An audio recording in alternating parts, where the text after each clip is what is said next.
This is Leisha Holmes, and I'm your host on the Recruiters Recruitment Podcast. And for those who have been following our podcast since the beginning, this name and person will be of no surprise to you. And actually, if you are somebody who's leading a business in the recruitment industry, yet again, this is somebody that you definitely should know about. This is Neil Carberry, and he's joining us today. He's the Chief Executive Officer for the Recruitment and Employment Confederation. And Neil has been on the show. I think this might be is this your second or third venture into our podcast? I think it might be the third time. I think it is. And we thought, what better way to start 2023 than having the voice of the recruitment industry. Thank you so much for coming back to us today, Neil. How are you? I'm really good, and an absolute pleasure to join you again. I have to start by acknowledging that I'm in a hotel room in Dublin, which is a lovely place to be.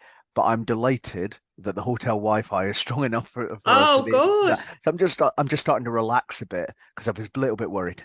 Yeah, no, I understand that. We are actually, anyone that knows anything about how I record this podcast, we do record a little bit in advance, but we're doing this knowing that in January, you're all coming back, determined to hit your goals, objectives for the year, and that's for leaders and for recruiters too. So we're going to make sure that there's something for you to learn on today's show. But let's start off by painting a picture, because as we finish 2022, if anyone picks up a newspaper, does anyone do that anymore? Went onto Twitter, opened up a news story, doom and gloom, recession, job losses, Brexit. I mean, goodness me, it's amazing that anyone sort of didn't kill themselves on mince pies over the holidays. So what is the actual reality as we enter a new year of supporting people into employment?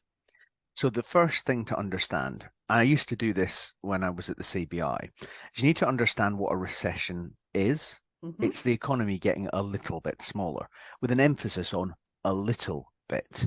I used to have a slide that I used in CBI days. I used it once or twice at the REC2 before the pandemic screwed it up, which is I had the best year in Britain's economic history compared to the year before is two towers on a graph, and the worst year compared to the year before it as two towers on a graph. And when you put them on a graph, what you see is the towers are pretty much the same size to the naked eye. And this is the critical thing, right? Recessions are slight shrinkages in the economy. There will be a recession of some form over this winter and into the new year. However, this is a very different situation, because what this is being driven by is obviously the war in Ukraine, high energy prices, and also the amount of money that had to be flooded into the economy over COVID. Lots of these inflationary pressures are actually quite short term, we hope. Even if the war in Ukraine lingers on, we're finding alternative sources of energy. So from that point of view, I absolutely don't see the kind of 2-year Armageddon that the bank was talking about back in October. And frankly, I don't think the bank sees it either. I think that was part of their big argument with the city about fiscal and monetary policy in the UK. I see a period of economic relative treacle. So companies struggling a bit to grow because consumers are very, very cautious if prices are rising. But let's be parochial. We're not macroeconomists, we're recruiters. There are two types of trends in an economy. There are cyclical trends, that's your boom and recession and ups and downs. And then there are secular trends. And your secular trends are the things which are changing anyway. A classic secular trend would be the internet. Right? Yep. The internet came, it's not going to go away again. We're going to adapt to it. My argument is that for us as recruiters, the secular trends, the great retirement, the challenge some young people are having getting into the labour market, the effect of the baby boomers retiring from the labour market, the ending of free movement, all of those secular trends are tightening the British labour market up. Now, that is making it more difficult to find candidates for recruiters, right? I'm with my mate Greg Savage on this. Stop whinging, right? That's what they pay us to do. Yeah, They pay us to find, if it was easy to find candidates, they wouldn't need us. So true.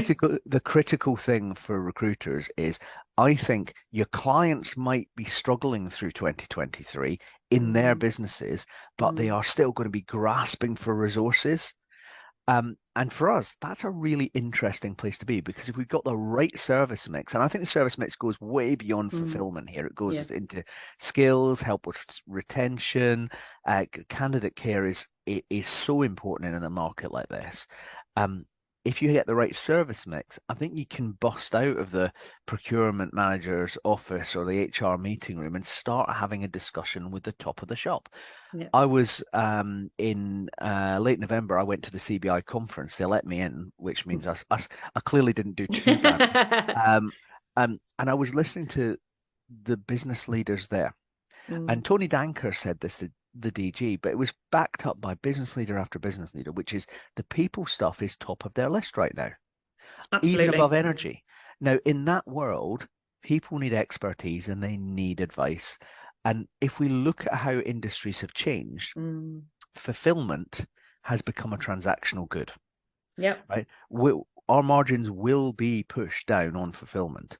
Where you create value is on advice and structures. And I think actually as an industry, that's a huge opportunity. But it's an opportunity if we step up to it. And the way Mm, we step up to it, I think, is kind of not confusing clients. mm, So we talk, we are a forest of three-letter acronyms: RPOs, MSPs, master vendors. yeah. That's only two. Yeah.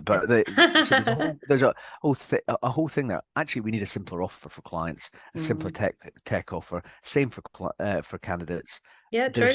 But if we get it right, I think the Mm, market potential in 23 and into 24 is really, really strong, because this tight mm. labor market is with us for a decade, in my view. I mean, look, everything that you've said there, I'm nodding away. If anyone's actually watching on YouTube, I'm nodding away. And I think, I mean, you've been in recruitment a long time. I've been in recruitment a long time. I'm actually heading into beyond my first quarter century. And I think that it does go in it. If you look at it over the whole 25 years, our sector, our industry is coming of age, and this is where Mm. we define ourselves. We remove the telesales, the dreadful telesales. Nothing wrong with the telesales job, but we are consultants, and we should be regarded in the same way that a solicitor, a financial advisor is regarded. That we are the experts, we are consultative, we are going to guide and counsel and give genuine knowledge to our customers, way beyond this transactional notion that you just get a CV, you get a job, and you do the two. And that, we're not I'm not being disingenuous about that part of the process. Of course I'm not. But I actually think we are in, even though it's a very challenging market for anyone that's listening in recruitment, whether you're just starting out or you've been doing it 20 odd years like me, but this is our sweet spot. This is where we show our true value in our knowledge, our understanding the talent pool. And I think I love that you quote Greg, because obviously, I mean, Greg's been on. He's only been on twice, so maybe we should get Greg back on. You've beaten him now. But I love that. I mean, don't mince your words. Stop whinging. But basically, you can control your controllables within your desk, within your market, by understanding what those market drivers are. So everything that you've said there, we're seeing, because obviously I'm a rec to rec, that's what we're seeing as well, day to day. Yeah, and I think if you think about this, right, it's not to belittle the fulfillment, because the fulfillment actually is your license to be in the room. Yeah, of course it is. If you can't efficiently deliver the fulfillment, nothing's going to happen. So that stuff is really, really important. But 4 or 5 other firms in your niche might be able to do that. Absolutely. What sets you apart is quality of advice, quality of understanding, and I think importantly, relationships. And it poses some really big challenges, or not some really big challenges, some big challenging questions to recruitment firms about, well, what skills do we really need? What sort of structure do we really need? Not just kind of people structure, managerial structure, but things like our reward structure. What does our reward structure encourage? Yeah. All of that I see businesses playing with in really innovative ways right now. And I think that sense of where we've been is not where we're going, but the demand being super high is really important, because the truth is our competitors in this space, if you're not coming from a recruitment business point of view, are platform-based businesses where I think there are serious challenges around standards and serious challenges about the ability to offer quality service, and consultancy platforms, which are typically going to enter the market at a hugely higher price point than rates that would feel really, really good to us as from our sector. So I think we've got a price advantage on the consultants and a quality advantage on the platforms if we can seize it. And I think it's really interesting. You see the big firms moving this direction.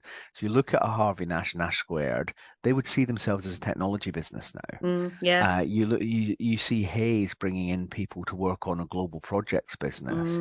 Mawson's always had a big projects business running alongside. I think we are seeing the big players in the industry move. And I think if you're in a niche, it's about how you move with your niche into that world. And actually, niche players have an advantage because a lot of those relationships, go back to something Tim Cook said at our conference in the summer of 2022.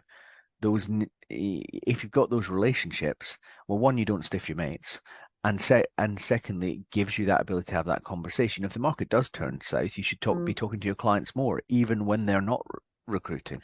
Definitely. And especially at a moment like this, where actually the risk to the sector is client lack of confidence. Because what we were seeing in November and December was not people withdrawing from the market, but just decision-making timelines extending a little bit. Yeah. Wait to see what happens. We're going to wait to see what happens. That's the biggest con, isn't it, of a company just saying we're just going to wait and see what happens to everybody else, and we'll just miss out on all the talent. I totally agree. The better your relationship is, the more you can have a serious discussion around that. I think that's important. And influence. I just want to pick up on something that you said there, because actually, and this isn't about a pitch for Recruitment Employment Confederation. It isn't, but I think it should be, because I think that certainly for leaders listening, and especially those where your strategy for growth is going to have to be around bringing in new talent, having a regulatory board, having a barrier to entry, having an education-led sector where it is about being regulated and showing that you have got an accreditation as a recruiter will set you apart. And if I turn the clock back to the 90s, where it might have been slightly after that, actually, when I worked at Fee Farah Jones and we were REC accredited, that was our USP in the market at the time. And I very rarely come across companies saying that to me, but I do think that if we compare ourselves as an industry to, dare I say it, even estate agents and sectors like that, they have accreditations, and that's what they use as a USP. So I think, I want leaders listening to really think about what they're going to do to give their consultants, especially the more junior ones who can't have the gravitas, who can't pretend to be experts when they've only got 12 to 18 months experience. You can't be, but actually having an REC accreditation will make them look more, and they will be more credible to the customers, which is what we're talking about here. Yeah, look, I think that level 3 Cert RP, which is the most popular of our qualifications, does come with that kind of that badge of having put some time into your craft. And of course it comes with some other bits around professional pathways. We're doing quite a lot of work in 23 on modernizing some of those professional pathways, because I think they are changing quite quickly. From an REC perspective, I essentially see our job in 23 is to do two things. Thing number one is to educate clients and governments, and I always use a plural of governments because coming from where I come from, it's always useful to remember that there are four. Especially if you come from the country with the noisy one. But educating clients and governments that the world is different now. All that stuff we talked about earlier about tight labor markets, but also some of the pressure on supply chains. One of the reasons standards matter, things like ED&I matter, is not just because clients want it, it's because clients themselves are being held to account for it by their investors and by the court of public opinion. So there's a lot we can do there. At the same time, we also need to teach them that it's not 2015 anymore, and we don't have this super loose labour market. So for us, that piece of work on educating the market and interpreting the market back to the industry is really important. Absolutely. But the second bit then is, how do we help recruitment firms across the bridge to from where we are to where we're going? And for me, that's about, we did some new work on models of production in recruitment and technology. We're doing work on green, because I think we do have to have a debate Brilliant. about our climate impact. You know, it's very easy to sit there and say, well, we've got an office, we're not pumping stuff out into the air, but actually, you know, we can make some decisions. There, we're doing lots of work on standards. Right. Particularly focused on, you know, the potential advent of a Labour government, which, you know, the election won't be in 2023, barring a meltdown on the Conservative benches. Never say never, Neil. I'm pointedly not saying never. I know you're not. But the chances are that it's mid to late 24.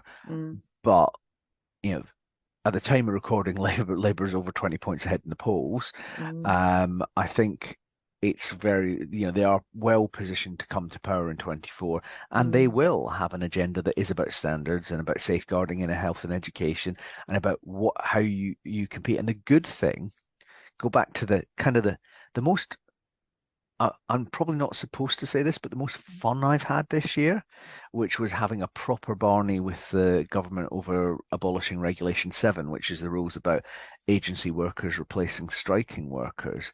Actually, the stance the REC and its members took on that has won us a lot of friends on the Labour front benches.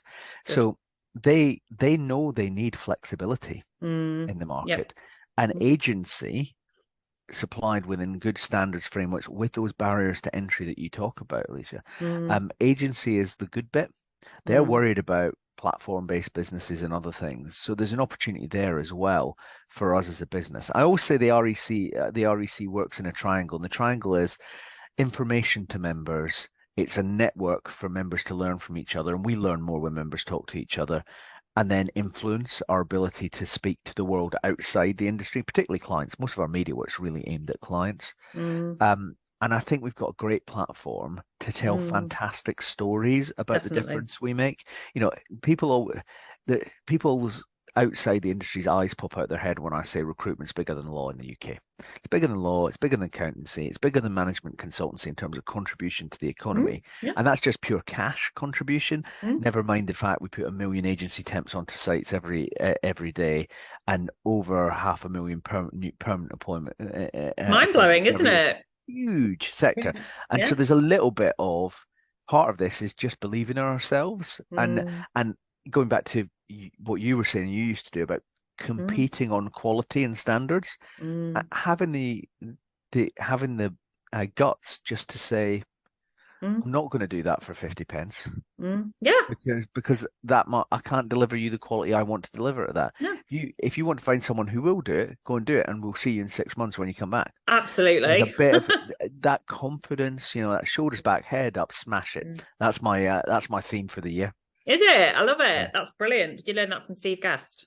No, it's definitely a Troy Hawk. Is it?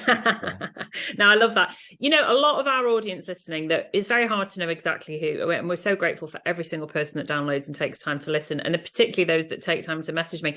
A lot of people listening are quite new in the sector, and they will absolutely be tuning in here to try and impart any kind of nuggets of wisdom from you, Neil, because you've obviously, you know, you're in the seat, the driving seat of our amazing industry, which obviously I'm so passionate and proud to be part of.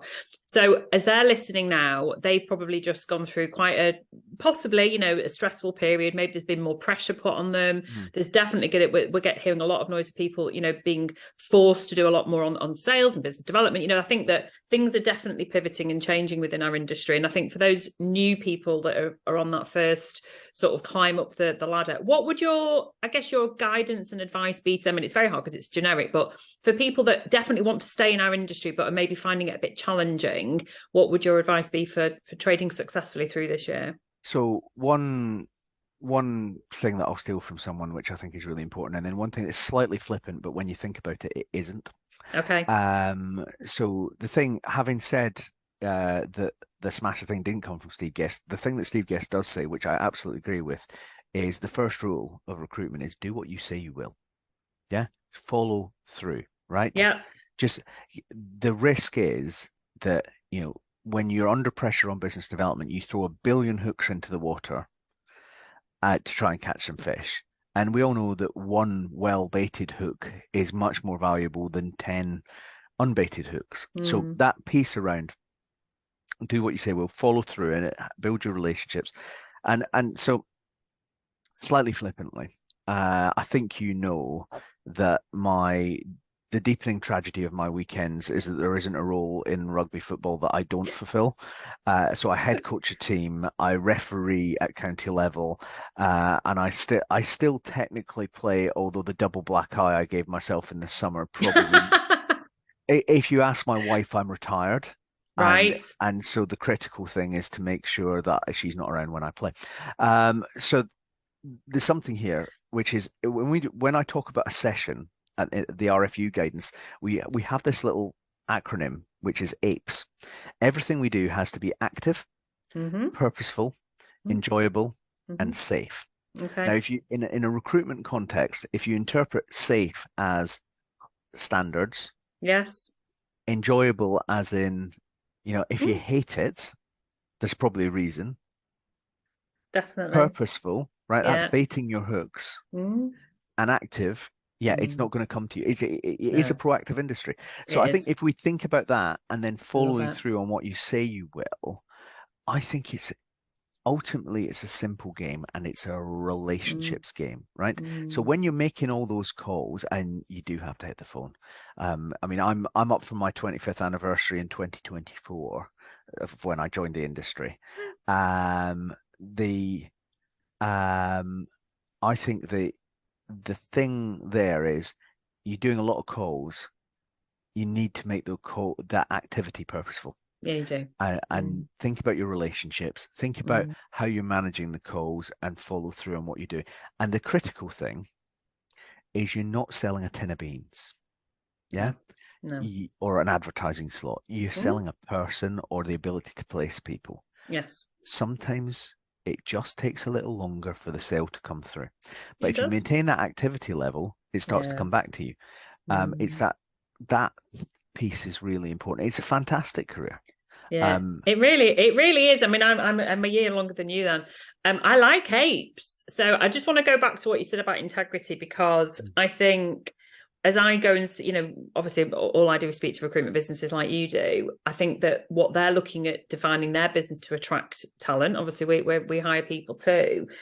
One of the core values that people tend to measure on actually is ethics and integrity. And I do think it's very undervalued, generally speaking, in a sales job, in a typical sales job. But actually what Neil's saying there is absolutely right. Be honest, be honest with your customer. There was a line that we were taught back in the 90s. I don't know if you did this when you did and I'm sorry, you have to do your calls. That is what you do. That's how you build your knowledge. It's how you learn your mistakes. It's how, you get to know. And the people you call teach you how to do it. Absolutely. But the opening line would be the reason for my call. And actually, just pause there a second, because actually that is your purpose. The reason for my call is this. So if you think that every time you make a new business call, actually it gives you that purpose. Active, the A of apes. If you just sit there and if you have just worked through the last 18 months in recruitment and it's been your first job, I'm really sorry to tell you the phone will stop ringing soon. And so you have to make the calls. You have to be proactive. I actually quite like the enjoyment. I think life is just too short. I'm heading to 50. So I'm a huge believer that you literally only live once. And I think that if you've done a year in recruitment and you're really hating it and you're not enjoying it, actually go and do something else, because you'll have amazing transferable skills. But it might be the firm you're in as well. It could be. One of the challenges is it is a massively diverse sector. It is. So it's very different being in a big firm to being in a boutique. It really is. It's very different from being in search, from being in general, from being in specialist. Yeah, that's true. There are choices as well. So it's worth people thinking about where do I sit in the structure? I started in search, Mm. and actually search really suits me. Mm. And I had a great time. Apart from the one occasion when someone put me on the speakerphone on their desk, which was While you were headhunting them. yeah, Oh, nice. yeah. Well, it But happens. But did you know? the critical, because I hear them all. The critical thing is that happens to all of us. We all have bad Yeah. calls. Yeah, you know what? It absolutely. I'm 23, well, 24 years, and I've only ever once been told to F off, and it was horrible, and it wasn't very nice. And I'd placed with him, but hadn't found someone else. And you never forget a call like that. But actually, you never forget a call like that, and you learn. It's all about learning. Going back to the S standards, for me, service and standards. That is what gives you longevity in anything. And I always say, think about how you want to be treated. Think about how you want to. If you're dealing with a candidate, how would you want to? Never receive feedback, even if you know it's a no. Of course you wouldn't. 5 minutes. So think about your level of service that you would expect, and that's what you should be giving your customer every single time. It's also about management standards and standards in your team. So if I think about what's on lots of recruitment business leaders' minds right now, and how far people are in the office varies very widely across the industry. If you're in general staffing on a business park on the edge of town, pretty much everyone's back in 5 days a week. Park outside, it's fine. If you're in specialist staffing in central London, people are in 2 days a week maybe. So there's a big gap in the issue. But there's a load of stuff about that's just exposing that we're not a lone wolf sector. So if you have a bad call, the whole Bruce Daisley thing about you get over it much more quickly when you can talk to your colleagues. You learn more when you're working with colleagues. I've talked to a lot of business leaders who are saying that it's taking longer for young and new entrant staff to get up to speed now because of home working. So some people who are listening who are early career might be thinking, well, I don't really want to go to the office. Yeah. And you know what? It is a pain. But you learn through osmosis. You will get up and running quicker. And actually, as senior people, we have to accept that part of our job is not just to do our job, but to be there to. Of course, it is to show what share. And the other thing is, relationships wise, you've got to have high trust with the people you work with, and you do that by being together. So I think there's definitely a kind of an active thought process going on in lots of firms in the industry about how do we make sure we're productive. And I think it's a people game. It is. I'm very pleased that you brought up Bruce. Bruce actually came on the podcast in 2022 very kindly, and his podcast, he runs a podcast, Eat, Sleep, Work, Repeat. Eat, Sleep, Work, Repeat. And he's obviously a workplace culture specialist. He was the ex-vice president of Twitter and YouTube for the UK.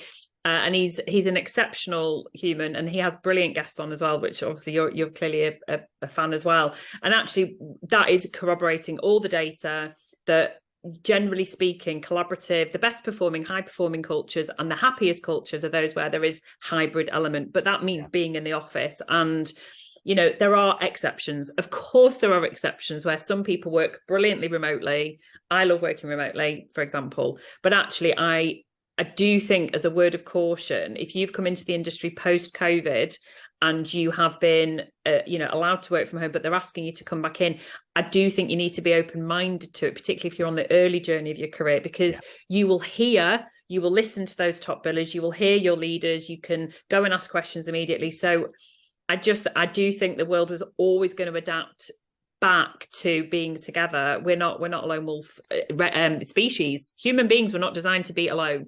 At the CBI, I used to keep in my desk drawer the first thing I wrote for the CBI in the first draft, which is absolutely scrolled all over by senior colleagues because it was crap, frankly.